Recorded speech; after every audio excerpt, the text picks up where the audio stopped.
Hello everyone and welcome back to the channel. Today's overview is on the subclass Druid. To make your Druid, go to New Hero, select Savage, and all the way at the bottom, select Druid. The Druid is essentially a tanky fighter with a blow to match even the most powerful Savage warriors. He is quite capable of fending off for himself, whether it be demon, beast, or undead that is after him, and his Fury skill is particularly great given that you can get 100% uptime on it, something I've been told that isn't possible on other classes. Also, you get to turn into a puppy!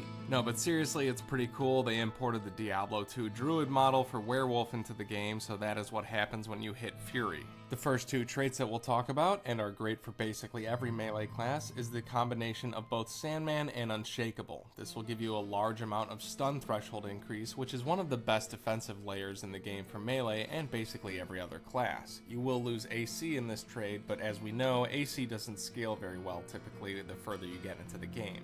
It also gives you MDR percentage, which can basically be considered your first or second best defensive layer, given that stun threshold is very hard to get inside of the game outside of traits and perks. Also, while I certainly wouldn't recommend this for a new player, Rabbit is a trait that is available to him, and it allows you to do a large amount of damage while not being able to use potions. This is very much like the Wild Sorcery trait that is available for mages. So if you're in the mood for a bit of a challenge, then maybe you'd want to run this, though just know that it will be tough. You will have to gear around having no ability to use potions with life regeneration and etc., but good for a fun challenge run perhaps. Though it has been highly recommended to me by the veterans in the Discord to basically go for the full Fury build on him, I am going to point out some perks that I found interesting beforehand. Resilience, for example, will give you stun threshold, which is extremely valuable defense layer, and acrobatics will help make up for the fact that you will likely have very low AC on this guy. Slayer as well as Expert Killer are also decent choices on basically any melee class. Crit scales very well from early game all the way to the late game. He also has the ability to go into Fire, Lightning, Arcane Mastery, as well as Magic Mastery, though physical spell damage is pretty underrepresented in the game. I don't know if these are worthwhile things to go into. If you do want to try and make a quote elemental druid a la Diablo 2, that'll be up for you to experiment with, but I wouldn't expect anything huge. He also may have some kind of magic stat limit that I'm unaware of. Jackal Technique is another very cool and seemingly unique trait to him. He will strike the target harder at certain chances for much increased damage. And if you plan to go for Ostentation at level 60+, you will need points in the Swift Learner as well as Obsession, which is basically mentioned in every video. Augmented Healing is also a strong pick for basically every health-based melee fighter, as healing will be one of your most useful spells. Next we'll touch on his Fury path. If you get Hot-Tempered, it will reduce the cooldown on your Fury, and if you get Rampage, it will increase the duration that your Fury lasts. I've been told by players that you can get 100% uptime on the Druid if you build him correctly in Fury spec. To further compound this, you have the synergy known as Cycle of Fury, which will further reduce your Fury cooldown. You will need to get Rampage though and points into Rehabilitation in order to activate this. Other notable synergies include Fatal Impacts, the melee fan favorite that'll increase your critical damage as well as give you much needed accuracy,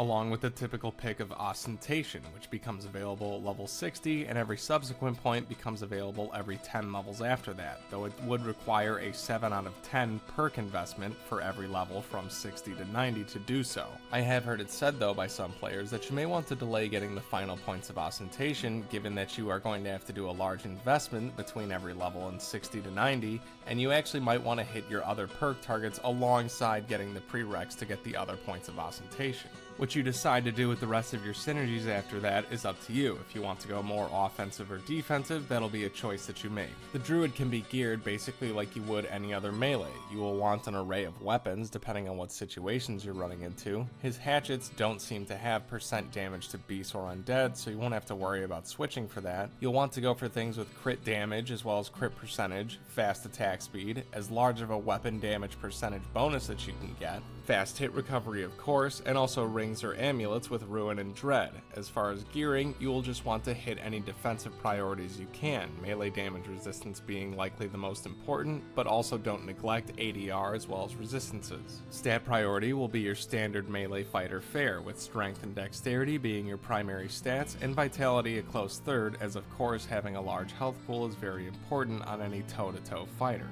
Magic will be of your least concern most likely, unless you are going to try the out-of-step elemental druid spec, in which case I imagine you would want to go heavily into magic. Personally, I haven't played enough of the druid to know if that is even a possibility, and he may have stat limits as many of the other savages do, so if that's the case, I'm not sure this build would even be possible, but I just wanted to give as many options as I could and let players decide what they want to try to do. It is in the spirit of the mod very much, by the way, to have to eventually get to a point where your character is kind of unable to progress and make a new one. It literally says this in the README. Defensive layers will also be your standard melee fare. You're going to prioritize melee damage resistance as your primary layer, after that a balance of both DFE and arrow damage reduction, and then resistances, though of course don't neglect your resistances, you will need them. Casters and ranged are very nasty in this game and can really mess you up if you don't have the proper defensive layers to deal with them. Overall, the Druid seems like a pretty cool pick. He is a worthwhile and tough melee fighter who will be able to battle it out in most situations on his raw power and strength alone. You also have the added benefit of being able to turn into a doggy and bring absolute carnage to your enemies, which is pretty fun. As always, I'd like to just mention that these videos are not intended to be inferno guides. You should not expect to be able to follow this and have it carry you to endgame. If you want to get to that stage, you will likely have to do what everyone else does, which is hop in the Discord and ask veterans some questions and play the game and learn about it. These videos are really just meant to be teasers to get people who haven't played the game into it, or get people who have taken a break maybe to come back and play. So, with that in mind, I hope you enjoy and have a lot of fun. And don't forget to stop and let a long, baleful howl out at the moon in Diablo 1: The Hell 4 Druid.